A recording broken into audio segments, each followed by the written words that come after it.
असं म्हणलं तो वावगं ठरणार नाही, कारण तेच आम्हाला बघायचं की काय झालंय. जर त्यांनी केलं नाही हरकती, म्हणजे आमचं म्हणणं आहे का तिथे वास्तव सर्वेला आहे अधिकाऱ्यांनी, ती कुठल्या बॉर्डरवर आहे का कुठे मध्ये हे झालं कसं, याकरता मी आज तुमच्याशी चर्चा करून जर त्यांनी योग्य रीतीने अधिकाऱ्यांनी येऊन पाहणी करावी.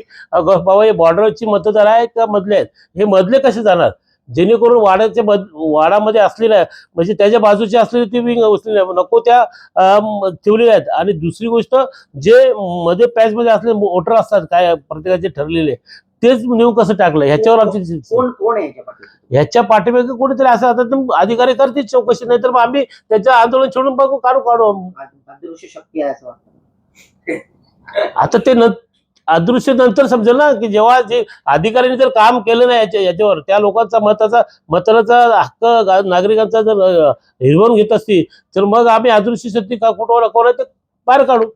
अधिकाऱ्यांनी योग्य याच्यावर दखल नाही घेतली तर